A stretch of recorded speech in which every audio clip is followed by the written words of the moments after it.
I'd like to tell you about the strangest secret in the world. Some years ago, the late Nobel Prize-winning Dr. Albert Schweitzer was being interviewed in London, and a reporter asked him, "Doctor, what's wrong with men today?" And the great doctor was silent a moment, and then he said, "Men simply don't think." It's about this that I want to talk with you. We live today in a golden age. This is an era that man has looked forward to, dreamed of, and worked toward for thousands of years. But since it's here, we pretty well take it for granted. We in America are particularly fortunate to live in the richest land that ever existed on the face of the earth, a land of abundant opportunity for everyone. But you know what happens? Well, let's take 100 men who start even at the age of 25. Do you have any idea what will happen to those men by the time they're 65? These 100 men who all start even at the age of 25 believe they're going to be successful. If you asked any one of these men if he wanted to be a success, he'd tell you he did. And you'd notice that he was eager toward life, that there was a certain sparkle to his eye, an erectness to his carriage, and life seemed like a pretty interesting adventure to him. But by the time they're 65, 1 will be rich. 4 will be financially independent. 5 will still be working. 54 will be broke. Now think a moment. Out of the 100, only 5 make the grade. Now why do so many fail? What has happened to the sparkle that was there when they were 25? What's become of the dreams, the hopes, the plans? And why is there such a large disparity between what these men intended to do and what they actually accomplished? When we say about 5% achieve success, we have to define success. And here's the best definition I've ever been able to find. Success is the progressive realization of a worthy ideal. If a man is working toward a predetermined goal and knows where he's going, that man is a success. If he's not doing that, he's a failure. Success is the progressive realization of a worthy ideal. Rollo May, the distinguished psychiatrist, wrote a wonderful book called Man's Search for Himself. And in this book he says, the opposite of courage in our society is not cowardice. It is conformity. And there you have the trouble today. It's conformity, people acting like everyone else without knowing why, without knowing where they're going. Now think of it. In America right now, there are over 18 million people 65 years of age and older. And most of them are broke. They're dependent on someone else for life's necessities. Now, we learn to read by the time we're 7. We learn to make a living by the time we're 25. Usually by that time, we're not only making a living, we're supporting a family. And yet by the time we're 65, we haven't learned how to become financially independent in the richest land that has ever been known. Why? We conform. And the trouble is that we're acting like the wrong percentage group, the 95 who don't succeed. Now, why do these people conform?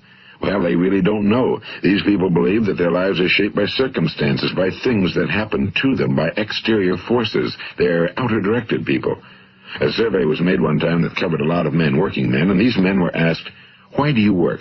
Why do you get up in the morning? 19 out of 20 had no idea. If you ask them, they'll say, well, everyone goes to work in the morning, and that's the reason they do it, because everyone else is doing it. Now let's get back to our definition of success. Who succeeds? The only person who succeeds is the person who is progressively realizing a worthy ideal. He's the person who says, I'm going to become this, and then begins to work toward that goal. I'll tell you who the successful people are. A success is the school teacher who's teaching school because that's what he or she wants to do. The success is the woman who's a wife and mother because she wanted to become a wife and mother and is doing a good job of it. The success is the man who runs the corner gas station because that was his dream. That's what he wanted to do.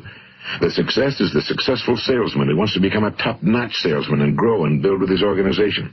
A success is anyone who is doing deliberately a predetermined job because that's what he decided to do deliberately. But only 1 out of 20 does that. That's why today there isn't really any competition unless we make it for ourselves. Instead of competing, all we have to do is create. You know, for 20 years, I looked for the key which would determine what would happen to a human being. Was there a key I wanted to know which would make the future a promise that we could foretell to a large extent? Was there a key that would guarantee a person's becoming successful if he only knew about it and knew how to use it? Well, there is such a key, and I've found it. Have you ever wondered why so many men work so hard and honestly without ever achieving anything in particular, and others don't seem to work hard and yet seem to get everything? They seem to have the magic touch. You've heard them say that about someone. Everything he touches turns to gold. And have you ever noticed that a man who becomes successful tends to continue to become successful? And on the other hand, have you noticed how a man who's a failure tends to continue to fail? Well, it's because of goals. Some of us have goals, some don't. People with goals succeed because they know where they're going. It's that simple. Think of a ship leaving a harbor, and think of it with the complete voyage mapped out and planned. The captain and crew know exactly where it's going and how long it'll take. It has a definite goal. Now, 9,999 times out of 10,000, it will get to where it started out to get. Now, let's take another ship, just like the first, only let's not put a crew on it or a captain at the helm. Let's give it no aiming point, no goal, no destination. We just start the engines and let it go. I think you'll agree with me that if it gets out of the harbor at all, it will either sink or wind up on some deserted beach, a derelict. It can't go anyplace because it has no destination and no guidance, and it's the same with a human being. Take the salesman, for example. There's no other person in the world today with the future of a good salesman. Selling is the world's highest-paid profession, if we're good at it and if we know where we're going.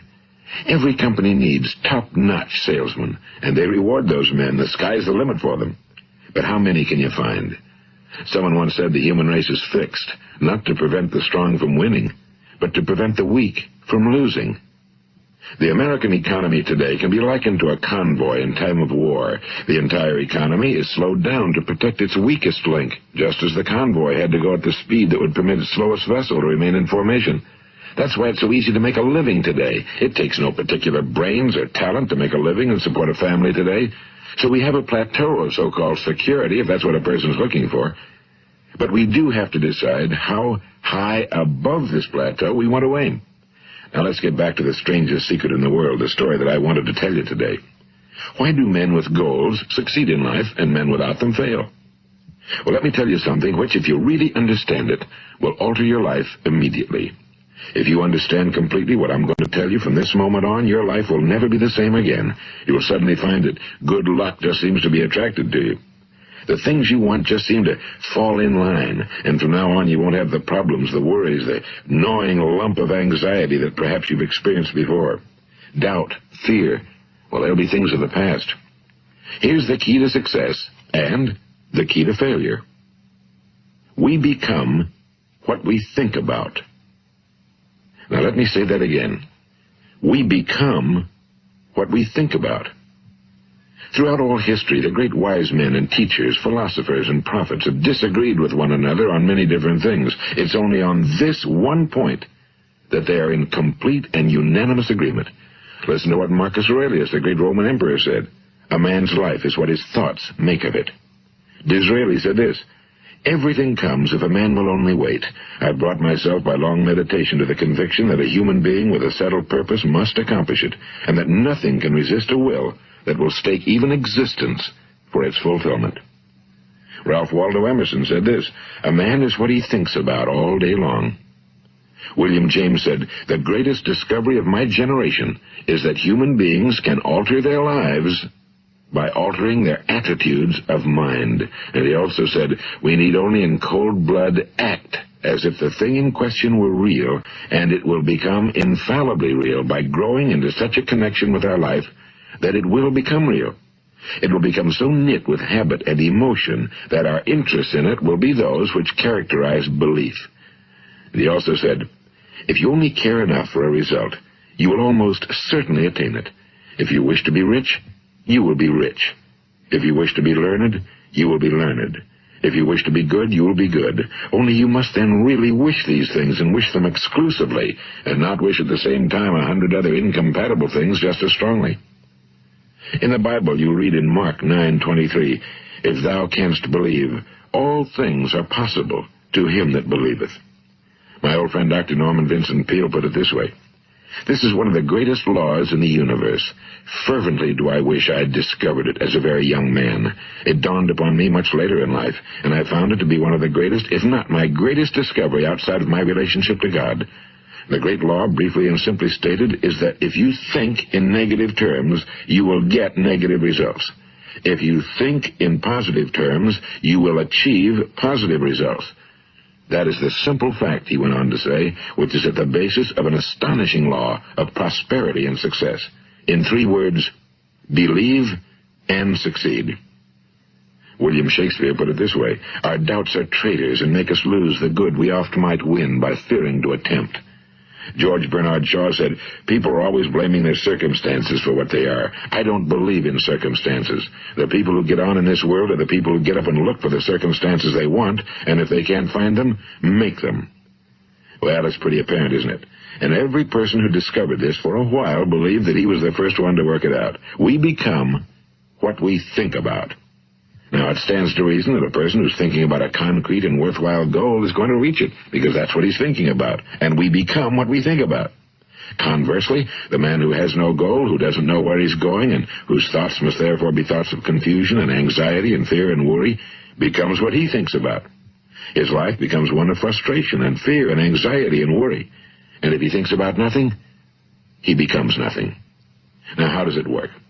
Why do we become what we think about? Well, I'll tell you how it works as far as we know. Now, to do this, I want to tell you about a situation that parallels the human mind. Suppose a farmer has some land, and it's good fertile land. Now, the land gives the farmer a choice. He may plant in that land whatever he chooses. The land doesn't care. It's up to the farmer to make the decision. Now, remember, we're comparing the human mind with the land because the mind, like the land, doesn't care what you plant in it. It will return what you plant, but it doesn't care what you plant. Now, let's say that the farmer has 2 seeds in his hand. One is a seed of corn. The other is nightshade, a deadly poison.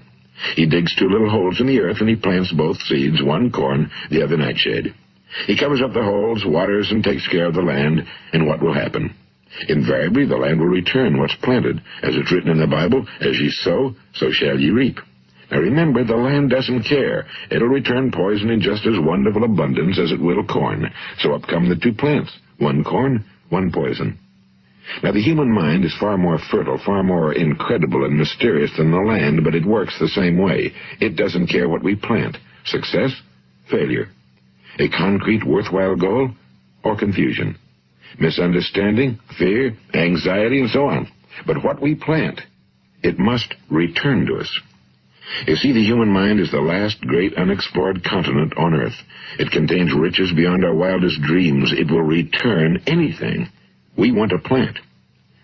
Now, you might say, well, if that's true, why don't people use their minds more? Well, I think they figured out an answer to that one, too. Our mind comes as standard equipment at birth. It's free, and things that are given to us for nothing we place little value on. Things that we pay money for, we value. The paradox is that exactly the reverse is true. Everything that's really worthwhile in life came to us free. Our minds, our souls, our bodies, our hopes, our dreams, our ambitions, our intelligence, our love of family and children and friends and country, all these priceless possessions are free. But the things that cost us money are actually very cheap and can be replaced at any time. A good man can be completely wiped out and make another fortune. He can do that several times. Even if our home burns down, we can rebuild it. But the things we got for nothing, we can never replace. The human mind isn't used because we take it for granted. Familiarity breeds contempt. It can do any kind of job we assign to it, but generally speaking, we use it for little jobs instead of big, important ones. Universities have proved that most of us are operating on about 10% or less of our abilities. So decide now, what is it you want? Plant your goal in your mind. It's the most important decision you'll ever make in your entire life. What is it you want? Do you want to be an outstanding salesman? A better worker at your particular job? Do you want to go places in your company, in your community? Do you want to get rich? All you've got to do is plant that seed in your mind, care for it, work steadily toward your goal, and it will become a reality. It not only will, there's no way that it cannot. You see, that's a law, like the laws of Sir Isaac Newton, the laws of gravity. If you get on top of a building and jump off, you'll always go down. You'll never go up, and it's the same with all the other laws of nature. They always work. They're inflexible. Think about your goal in a relaxed, positive way. Picture yourself in your mind's eye as having already achieved this goal. See yourself doing the things you will be doing when you've reached your goal. Ours has been called the phenobarbital age, the age of ulcers and nervous breakdowns and tranquilizers, at a time when medical research has raised us to a new plateau of good health and longevity. Far too many of us worry ourselves into an early grave, trying to cope with things in our own little personal ways, without learning a few great laws that will take care of everything for us. These things we bring on ourselves through our habitual way of thinking. Every one of us is the sum total of his own thoughts. He is where he is because that's exactly where he really wants to be, whether he'll admit that or not. Each of us must live off the fruit of his thoughts in the future, because what you think today and tomorrow, next month and next year, will mold your life and determine your future. You're guided by your mind. I remember one time I was driving through eastern Arizona, and I saw one of those giant earth-moving machines roaring along the road at about 35 miles an hour with what looked like 30 tons of dirt in it. A tremendous, incredible machine, and there was a little man perched way up on top with the wheel in his hands guiding it. And as I drove along, I was struck by the similarity of that machine to the human mind. Just suppose you're sitting at the controls of such a vast source of energy. Are you going to sit back and fold your arms and let it run itself into a ditch? Or are you going to keep both hands firmly on the wheel and control and direct this power to a specific, worthwhile purpose? It's up to you. You're in the driver's seat. You see, the very law that gives us success is a two-edged sword. We must control our thinking. The same rule that can lead a man to a life of success, wealth, happiness, and all the things he ever dreamed of for himself and his family. That very same law can lead him into the gutter. It's all in how he uses it, for good or for bad. This is the strangest secret in the world.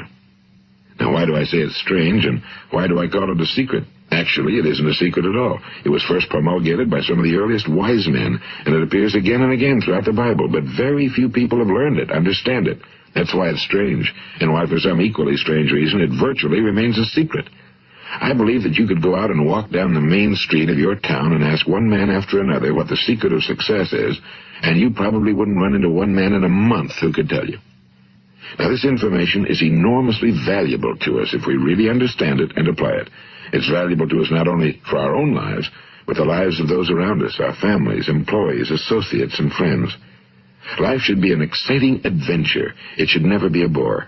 A man should live fully, be alive. He should be glad to get out of bed in the morning. He should be doing a job he likes to do because he does it well. One time I heard Grove Patterson, the great late editor-in-chief of the Toledo Daily Blade, make a speech, and as he concluded his speech, he said something I've never forgotten. He said, "My years in the newspaper business have convinced me of several things. Among them, that people are basically good, and that we came from someplace, and we're going someplace. So we should make our time here an exciting adventure. The architect of the universe didn't build a stairway leading nowhere." And the greatest teacher of all, the carpenter from the plains of Galilee, gave us the secret time and time again. As ye believe, so shall it be done unto you. I've explained the strangest secret in the world and how it works. Now, on this side, I want to explain how you can prove to yourself the enormous returns possible in your own life by putting this secret to a practical test. I want you to make a test that will last 30 days. It isn't going to be easy, but if you'll give it a good try, it will completely change your life for the better. Now, back in the 17th century, Sir Isaac Newton, the English mathematician and natural philosopher, gave us some natural laws of physics which apply as much to human beings as they do to the movement of bodies in the universe. And one of these laws is that for every action, there is an equal and opposite reaction. Simply stated, as it applies to you and me, it means we can achieve nothing without paying the price. The results of your 30-day experiment will be in direct proportion to the effort you put forth. To be a doctor, you must pay the price of long years of difficult study. To be successful in selling, and remember that each of us succeeds to the extent of his ability to sell. Selling our families on our ideas, selling education in schools, selling our children on the advantages of living the good and honest life, selling our associates and employees on the importance of being exceptional people. To, of course, the profession of selling itself. But to be successful in selling our way to the good life, we must be willing to pay the price. Now, what is that price? Well, it's many things. First, it's understanding emotionally, as well as intellectually, that we literally become what we think about, that we must control our thoughts if we're to control our lives. It's understanding fully that as ye sow, so shall ye reap. Second, it's cutting away all fetters from the mind and permitting it to soar as it was divinely designed to do. It's the realization that your limitations are self-imposed and that the opportunities for you today are enormous beyond belief. It's rising above narrow-minded pettiness and prejudice. And third, it's using all your courage to force yourself to think positively on your own problem, to set a definite and clearly defined goal for yourself, to let your marvelous mind think about your goal from all possible angles, to let your imagination speculate freely upon many different possible solutions, to refuse to believe that there are any circumstances sufficiently strong to defeat you in the accomplishment of your purpose, to act promptly and decisively when your course is clear, and to keep constantly aware of the fact that you are, at this moment, standing in the middle of your own acres of diamonds, as Russell Conwell used to point out. And fourth, save at least 10% of every dollar you earn. It's also remembering that no matter what your present job, it has enormous possibilities, if you're willing to pay the price. Now let's just go over the important points in the price each of us must pay to achieve the wonderful life that can be ours. It is, of course, worth any price. 1. You will become what you think about. 2. Remember the word imagination and let your mind begin to soar. 3. Courage. Concentrate on your goal every day. 4. Save 10% of what you earn. And 5. Action. Ideas are worthless unless we act on them. Now, I'll try to outline the 30-day test I want you to make. Keep in mind that you have nothing to lose by making this test and everything you could possibly want to gain. There are 2 things that may be said of everyone. Each of us wants something, and each of us is afraid of something. I want you to write on a card what it is you want more than anything else. It may be more money. Perhaps you'd like to double your income or make a specific amount of money. It may be a beautiful home. It may be success at your job. It may be a particular position in life. It could be a more harmonious family. Each of us wants something. Now write down on your card specifically what it is you want. Make sure it's a single goal and clearly defined. You needn't show it to anyone, but carry it with you so that you can look at it several times a day. Think about it in a cheerful, relaxed, positive way each morning when you get up, and immediately you have something to work for, something to get out of bed for, something to live for. Look at it every chance you get during the day and just before going to bed at night.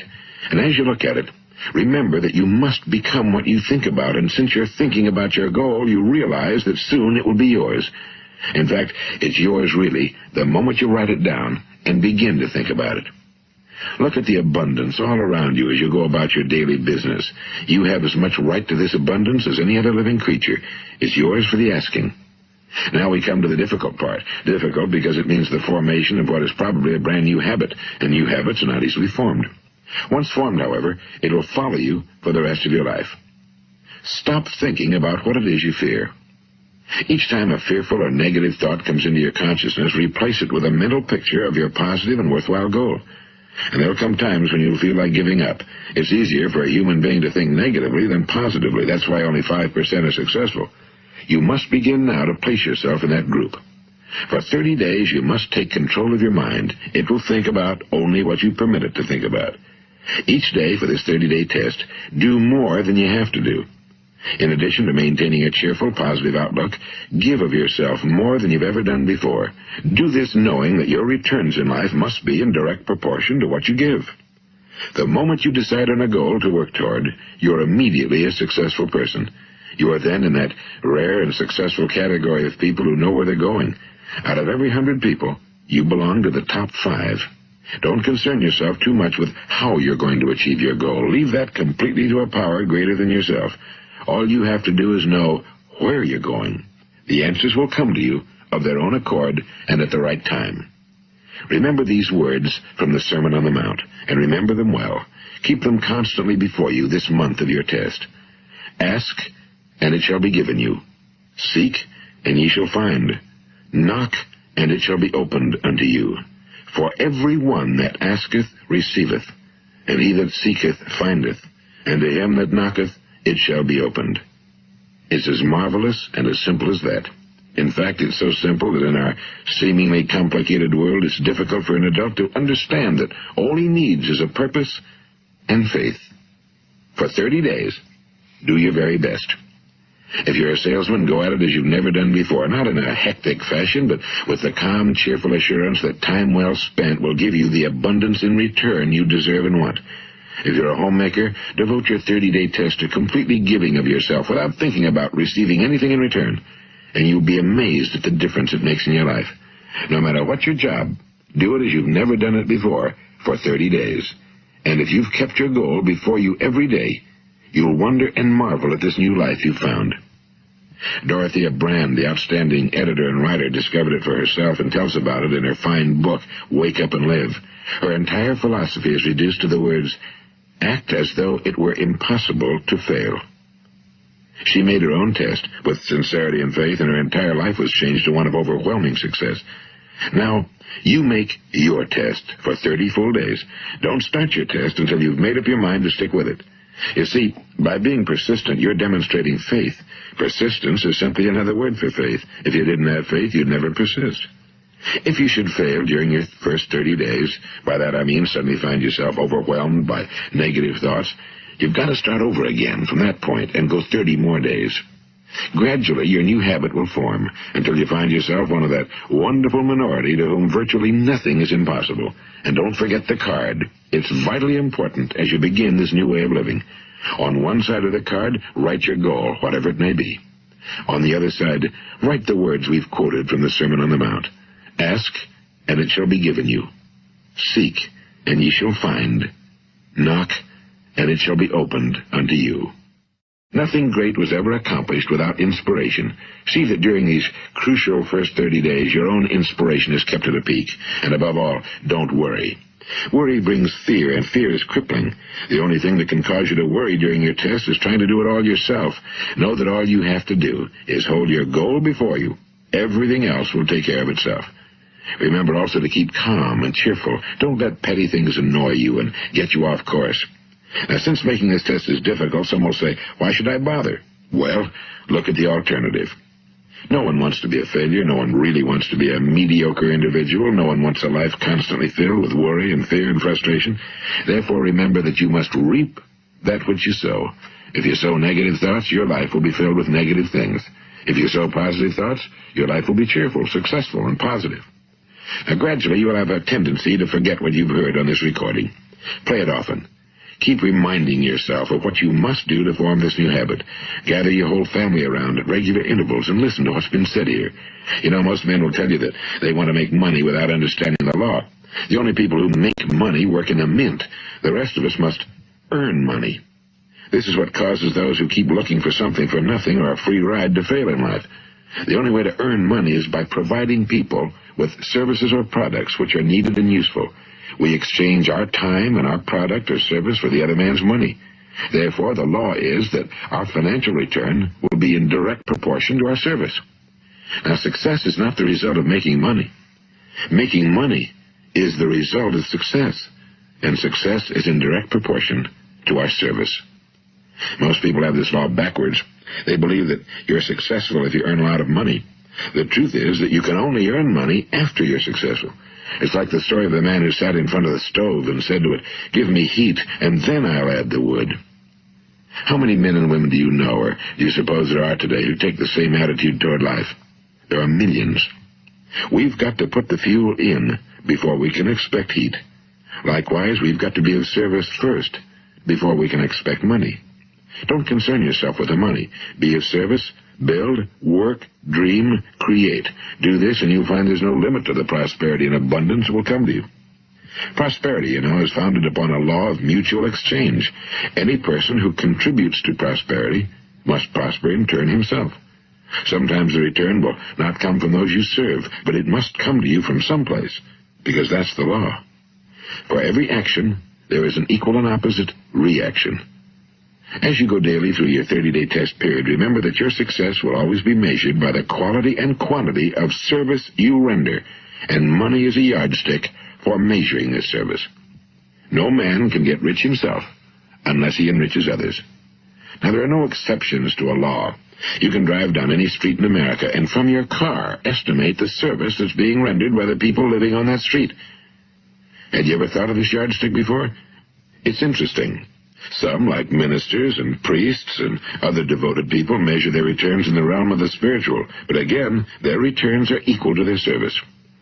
Once this law is fully understood, any thinking person can tell his own fortune. If he wants more, he must be of more service to those from whom he receives his return. If he wants less, he has only to reduce his service. This is the price you must pay for what you want. If you believe you can enrich yourself by deluding others, you can end only by deluding yourself. It may take some time, but just as surely as you breathe, you'll get back what you put out. Don't ever make the mistake of thinking you can avert this. It's impossible. The prisons and the streets where the lonely walk are filled with people who tried to make new laws just for themselves. We may avoid the laws of man for a while, but there are greater laws that cannot be broken. An outstanding medical doctor recently pointed out 6 steps that will help you realize success. 1. Set yourself a definite goal. 2. Quit running yourself down. 3. Stop thinking of all the reasons why you cannot be successful and instead think of all the reasons why you can. 4. Trace your attitudes back through your childhood and try to discover where you first got the idea you couldn't be successful, if that's the way you've been thinking. 5. Change the image you have of yourself by writing out a description of the person you would like to be. And 6. Act the part of the successful person you have decided to become. The doctor who wrote those words is a noted West Coast psychiatrist, Dr. David Harold Fink. Do what the experts since the dawn of recorded history have told you you must do. Pay the price by becoming the person you want to become. It's not nearly as difficult as living unsuccessfully. Make your 30-day test, then repeat it again, and each time it will become more a part of you until you'll wonder how you could ever have lived any other way. Live this new way and the floodgates of abundance will open and pour over you more riches than you may have dreamed existed. Money? Yes, lots of it. But what's more important, you'll have peace. You'll be in that wonderful minority who lead calm, cheerful, successful lives. Start today. You have nothing to lose, but you have a whole life to win. This is Earl Nightingale, and thank you.